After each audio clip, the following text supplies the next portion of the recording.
ஆட்டு மண்டை கறி செய்யலாமா வாங்க. கறி கடையிலேயே மண்டையை வெட்டி கொடுத்துருவாங்க. குக்கரில் 10 விசில் வச்சிங்கன்னா உள்ள சதையை எடுத்துடலாம்.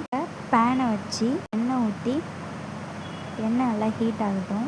ஹீட் ஆகிட்டு பெரிய சைஸ் வெங்காயம், ஒரு பெரிய சைஸ் தக்காளி, பச்சை மிளகா ஒரு 2 எல்லாத்தையும் போட்டு நல்லா வதக்கி விட்டுக்கலாம். கண்ணாடி பதம் வர வரையும் வதக்க. இந்த ஸ்டேஜில் இஞ்சி பூண்டு பேஸ்ட்டை போட்டுக்கலாம். போட்டு நல்லா மிக்ஸ் பண்ணி விட்டுக்கலாம்.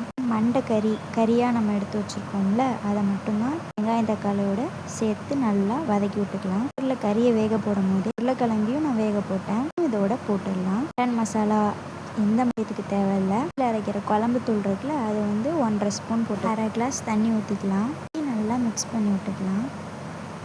கறியில் உப்பு போடலை, இப்போ தான் உப்பு போடுறேன். சால்ட் உப்பு சேர்த்துருக்கேன். நல்லா இப்போ கொதி வந்துருச்சு. இந்த ஸ்டேஜில் நம்ம உருளைக்கிழங்கை இப்போ போட்டுடலாம். போட்டு நல்லா மிக்ஸ் பண்ணி விட்டுக்கலாம். தேங்காய், பெருஞ்சீரகம், மிளகு, சீரகம், பட்டை மிக்சியில் போட்டு குறைன்னு அரைச்சி எடுத்துங்க. அதையும் இதோட மிக்ஸ் பண்ணி 15 நிமிஷம் நல்லா வேக விடுங்க. நல்லா வெந்துட்டு கொத்தமல்லி, புதினா போட்டு இறக்கிடலாம். மண்டை கறி ரெடி ஆயிடுச்சு. தேங்க்யூ, பாய். சப்ஸ்கிரைப் பண்ணுங்கள், லைக் பண்ணுங்கள், ஷேர் பண்ணுங்கள்.